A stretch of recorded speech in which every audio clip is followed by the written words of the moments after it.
Hey everyone, this is SHAREfactory God Games. I'm here with another commentary on. Hopefully, this is.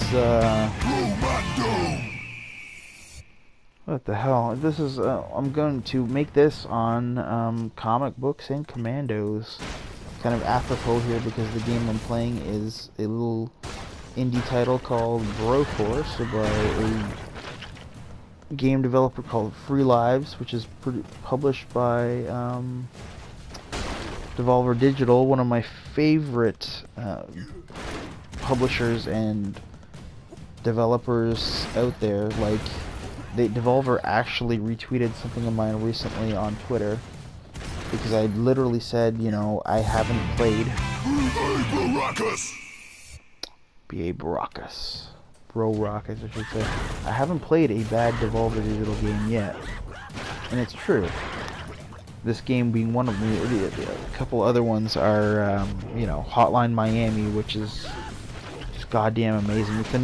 It's another game kind of in the same vein, like ultra-violent, you know, very low-res, very low-tech looking graphics. And I love that. Like, there's also, you know, the Serious Sam games, which are a ton of fun. That's an actual Devolver Digital game that they both develop and publish themselves. Like a lot of these games, you know, they just publish, which is great. Like I said, I haven't played a bad game yet. The other one is Shadow Warrior, which is the first-person like katana wielding, gun toting, you know. It's basically Duke Nukem. Like, there's an original Shadow Warrior, which was very much just like Duke Nukem. And it's basically that, but with, like, an Asian slant to it. And I don't mean that in a racist way, I swear to God. I don't mean that in a bad way. Like, why the fuck did I say that? But yeah, no, I mean, Shadow Warrior is amazing. You run around with a katana, you run around with, like, Uzis and stuff, and, like, it's about, like, taking out, like some guy calls you to his palace and you gotta take out his henchmen and all that. And it's one of those PC titles that kind of, like,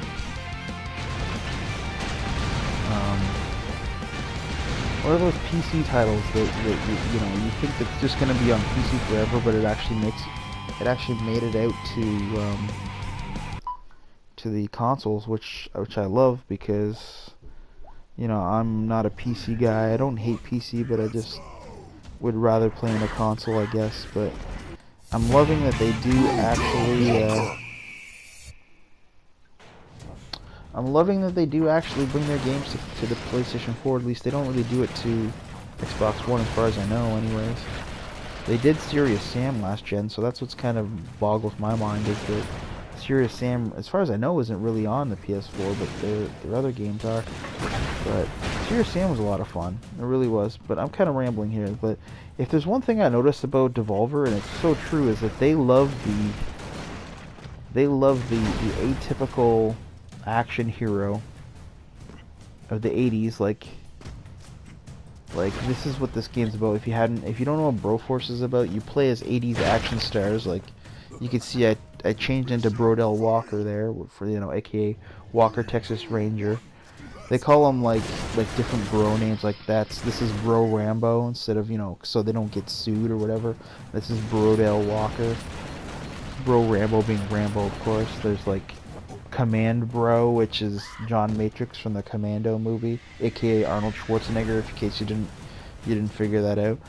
But the whole point of the game is to rescue hostages, and you transform. Like, half the fun is you transform into different heroes, and you don't really know which hero you're going to be, so you kind of, like, get to play the level on the fly. But I love the concept. Like, this is, like, look at this, destruction everywhere and explosions, and this is what Devolver, like, the Devolver's so good at getting these guys to make, like, these big violent explosion packed, there's John Matrix, aka Commando, explosion and, you know, packed games with, like, very little high quality, like, not high quality, but very little in the way of like big budget graphics and stuff. Like it's just like a neat, simple indie game, basically. I mean, don't get me wrong, it looks great. I'm not saying it's bad, but this is what they do well. This is they are in love with the American the gun. They are in love with the gun culture in America, as you can see, and especially in this game, it's, you know, Broforce, bro, like everything's like, you know, rest in peace, bro, whenever you like die and stuff, and everyone's called bro, and like it's the most extreme fucking game of all time, and it, you know, loves America too, which is fine. I love the concept of it. It's so like ridiculous, but in a good way. It's a lot of like, it's just so much fun. Like, look at this. I'm throwing out flares as Texas Ranger, just causing all this havoc, and it's just funny, like, as you can see, John McClane has entered the fray, aka Brohard, aka Die Hard, but he has flashes. Oh yeah, the boss here.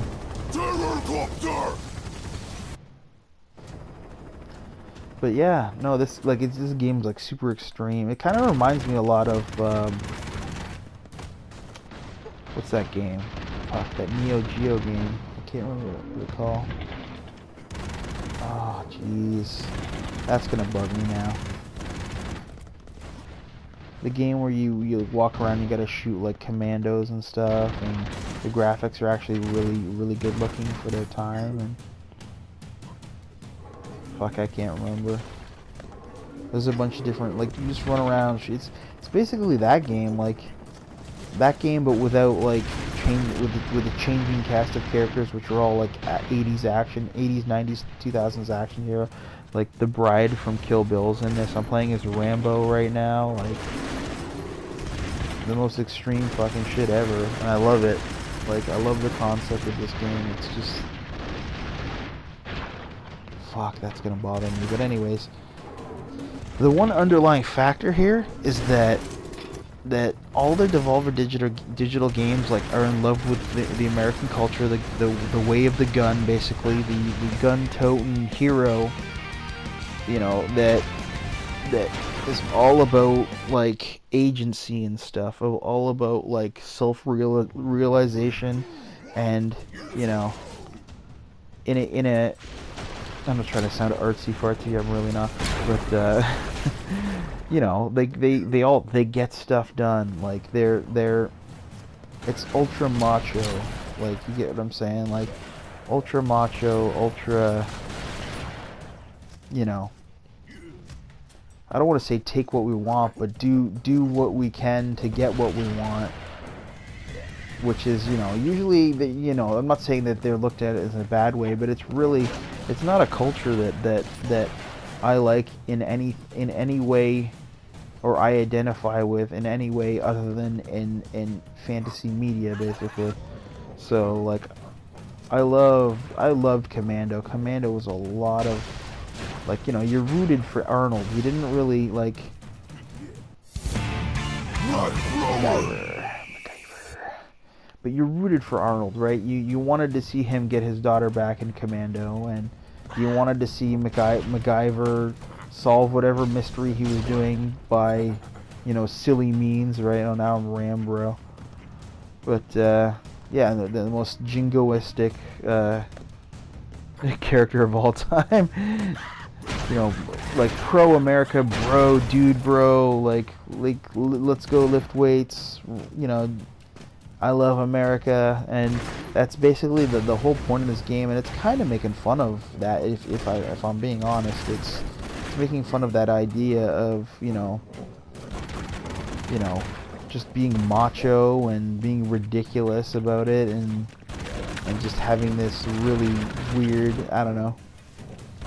I don't agree, I don't identify with it in real life, but that's kind of the point, though. This is just a video game. Like, I'm okay with that kind of idea in escapist media. I don't really, like, it's not something I'd want to live in real life, or, you know, encourage in real life, but like I said, I like my 80s action movies. I love the Terminator. You can play as the Terminator in this. I love you know, B.A. Baracus here with his fucking flamethrower, and it's just all good. Like, and this is the thing. It's funny because there are comic book characters in here, like Agent J from Men in Black's in this, and to kind of bring this full circle, Agent J's in here. Blade, he's called Braid, of course, because it's got to be Bro something, right?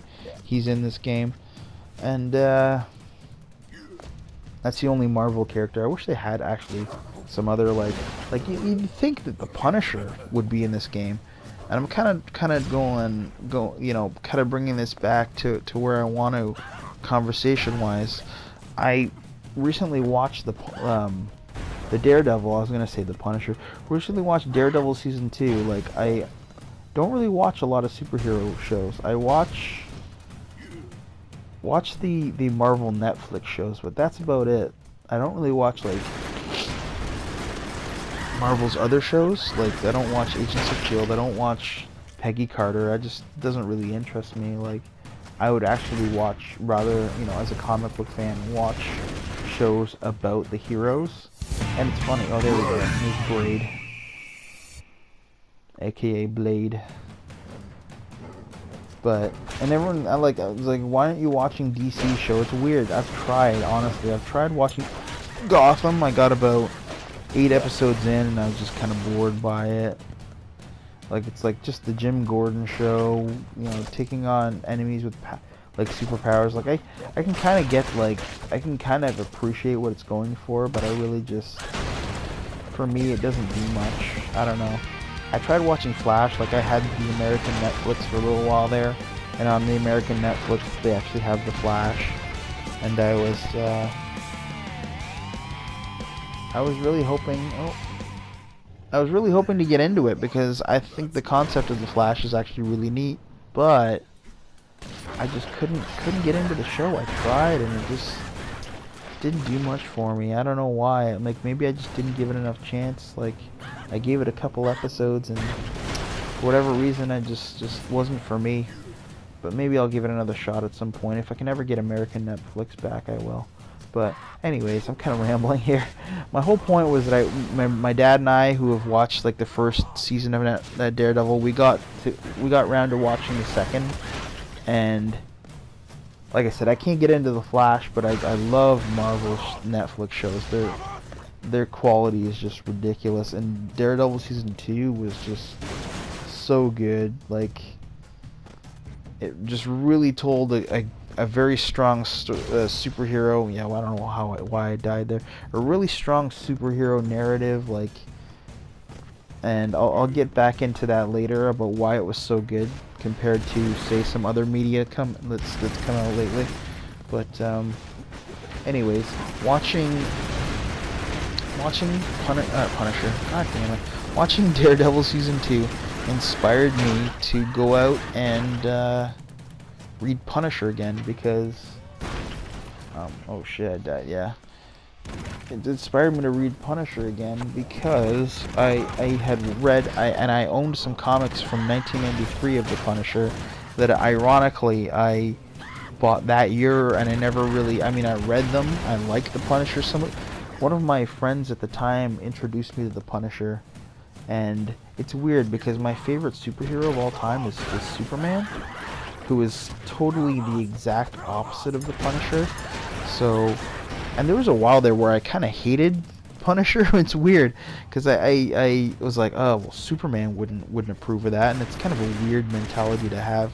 But at the time, and I still like my favorite character of all time is Superman, and I just there's something about the idea of like morally incorrupt goodness that you can count on that really appeals to me, and that's kind of maybe why like some of my favorite characters are like Spider-Man and like the Fantastic Four, or another, like they're kind of seen as passé in the comic world because, oh my gosh, they're too clean, they're too good, and I just love characters like that. But for whatever reason, I love Punisher too. Like, I've never been a huge Daredevil fan, and I do admittedly need to read more Daredevil, but I absolutely fucking love the Punisher, and I don't know why. I really don't. Maybe it's just like I just kind of transfers over to the same basic ideals of the Punisher, I guess. The idea of a man that, you know, wants to take on corruption by any means necessary. If that means murder, he's okay with that, as long as the bad people get murdered and not the not innocents. Like, he does have a moral. You'd think the Punisher wouldn't have a moral code, but he does. He doesn't want innocents to die. So in that way, he's an anti-hero. He's not a hero. He's an anti-hero. But anyways, I'm digressing again. So, 2016, after this, yeah, here we go, Snake Baroskin, aka Snake Plissken, for one of my favorite action movies of all time, Escape from New York and its sequel, Escape from LA. If you've never seen those movies, get on that, man. Like, that's actually... Snake Plissken is the character that inspired Solid Snake from the Metal Gear games. So, if you've actually seriously never seen Escape from New York or Escape from LA, do yourself a favor. It's John Carpenter is like back in the 80s.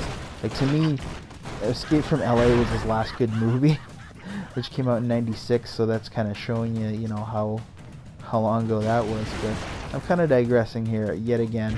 But I wanted to go out because literally my last Punisher experience was from 1993, and I wanted to, you know, inspired by Daredevil the series, I wanted to go and read some more Punisher.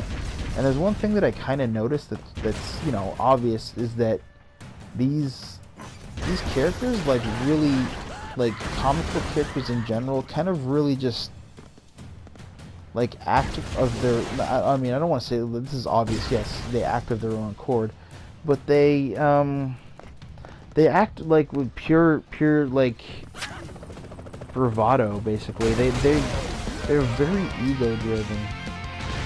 Like, some of them like learn through hubris that, you know, and this is kind of why I like Superman in a way, is that he's the exact opposite. That if he can avoid a fight, he will, because he's the most powerful being in his universe, minus a few other characters.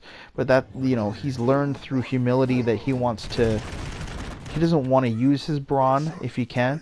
But like the Punisher, on the other hand, he's not afraid to use, like, he's encouraged by use of force.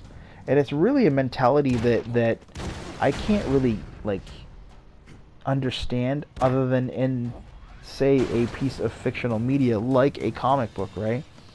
So I bought a bunch of Punisher comics to kind of just read the character for the first time in years. And yeah, so one of the comics was the Punisher versus Dr. Doom, like one of my favorite villains in comic history. And I love Doc Doom. And I guess all of a sudden Doc Doom decides, like, with a wager from Kingpin, to take on the Punisher. He's going to take on Daredevil, but he decided to take on the Punisher because he thought he would be just a mere nuisance. So he takes on, like, he goes after the Punisher, and, you know, Punisher has no idea why Dr. Doom is going after him. So, you know what makes sense to me, right? Is the fact that Punisher's like, whoa, I don't need this heat. I don't, you know, understand why Punisher is coming, or the Punisher doesn't understand why Dr. Doom is coming after him. So, you know what makes 110% sense? The fact that the Punisher would go to Latveria and fuck with Dr. Doom's shit just because he doesn't understand why Dr. Doom is going after him. Like, wouldn't you, like, want to kind of avoid that? Like, I mean, that's the thing that I'm trying to say. It's all about bravado with the characters. Oh, Terminator, aka the Terminator. It's all about bravado, and it's kind of funny that way. How that bravado can drive the story forward with certain characters. Not everyone, right? And this is where, you know, this is all kind of like, okay, building up to my dislike for for Batman, like not Batman v Superman as a movie, but its use of character study, which is kind of non-existent because it doesn't really understand the characters involved. Like, okay, so Batman is essentially Punisher in Batman vs Superman, and I noticed that there are different, like, you know, okay, Punisher just reacts. Punisher doesn't care and wants to piss off Doom so that Doom will leave him alone. I don't understand that like why he's doing, like, I sort of get it because he wants Doom to leave him alone. He wants to send a message and say, hey, don't fuck with me. I don't need this heat from you. I don't, your problem is the Fantastic Four. I don't understand what the fuck's going on here. So let me come and mess with you so that I become a thorn in your side and you will leave me alone. Or something to that effect. That's kind of what I'm gleaming from that comic book. And it's weird because I have another one where Wolverine takes on the Punisher, and the minute that the minute that Wolverine sees the Punisher, his first act is to just kick the shit out of him because he doesn't know who he is and assumes that he's an animal poacher. It's all like reacting, and this is why I like Superman, because Superman holds back. He's a character, he really is a character of peace and humanity, and he wants people not to strive to be better, but he wants them to live in harmony, and he doesn't want to have to use his powers, right? So it's weird how Marvel, the Daredevil show, can understand that Daredevil is also kind of like, he's not a man of peace. Like, he will use his talents to get to the mean, like he's very much Batman in that sense. He will use his powers to his means, but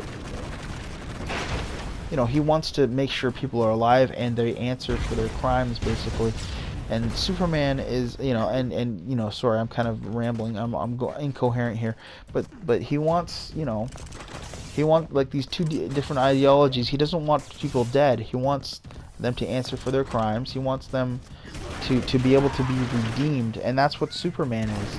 And this is what I don't understand about Batman v Superman, is where is this Samaritan of good that doesn't exist in Snyder's version of Superman. He kind of just threatens people and acts angry all the time about, like, lots of different stuff, and Superman has always been a character that isn't about just like, I mean, he can be. He isn't just about wanting people to leave him alone, or wanting people to pay for their crimes. He wants to reform them. He wants them to see that they've made a mistake becoming criminals and change their ways, or at the very least teach them a lesson about what they're doing. And this is kind of like what I don't get about Snyder's version of the character, because he's not really that guy. Like, he doesn't talk to, like, I've talked to people about this kind of numerous times. And I love Superman. Like, I grew up on Christopher Reeve's Superman, the smiling Superman, as people say, the one that wanted, everyone to do good and be good and wanted to help. And this other Superman, Snyder's Superman, kind of seems it comes off like helping people to him is a burden. And I understand that, he's taking his time to understand his role in the universe, or in this whatever, but we're 2 movies in now. He's had time in between the 2 movies to contemplate further who he is. Am I being silly because I want him to be a bit more like a hero in the second movie of a universe? And this is the problem with Batman v Superman, is that it tries to do way too much in one movie, and it doesn't give you any core ideological differences between Batman and Superman. Superman doesn't like Batman because he's a vigilante. Well, sure, and that's fine. But it's really, really not explored very much because Zack Snyder had to shoehorn in a bunch of other shit to make the Justice League work. And this is where it fails as a movie to captivate its characters. You don't really get a sense of who this Superman is because he never says anything. He never answers to people for the destruction of Metropolis and Man of Steel. Like, he's just like, hey, you know, I'm Superman, I'm helping, sort of. Like, CR666! Kinda helping. Like, I did some stuff. Like, you get one scene of him helping out the world. Like, and that's who Superman is. That's who he should be most of the time in the movie. Helping people. He doesn't even have to look happy. People complain like, oh my god, this isn't the Christopher Reeve Superman. He doesn't need to smile. Like, nobody says he has to smile. My god. Look at, read the new 52 Superman. That Superman, like, isn't miserable, but he's not Christopher Reeve Superman. He doesn't run around with a big, you know, he's not like a big chin grinning idiot. He goes in around and helps people, and this is just, you know, I don't want to say that they've turned Superman into the Punisher, but they've made his morality very questionable in that he's threatening people. He's not like, he can disagree, but I mean, my god, you know, you're alive because I allow it? Who is this Superman? I don't understand it, and it pisses me off because I loved Man of Steel, and I thought in Man of Steel, sure, he lacked a little bit of humanity. There were parts where he definitely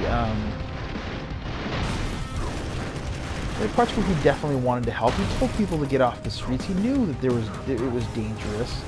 He wasn't totally fucking evil. Like this one, he's like, you know, the bat is dead, bury it. Like, does he really hate Superman or Batman that fucking much? Like, if you read John Byrne, like John Byrne wrote a great Batman and Superman story where Superman basically said, hey, I don't agree with your methods.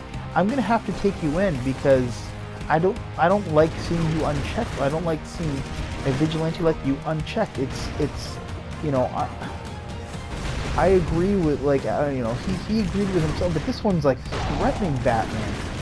Like Batman, I guess maybe because I'm a biased biased Superman fan, but anyways, I don't know. He basically threatened to blow up someone in Gotham, Batman did, and Superman realized that it was actually Batman who was gonna blow himself up, but I don't know who this Superman is in Batman v Superman, and disheartening. Anyways, I guess that's my rant. I gotta end it now, so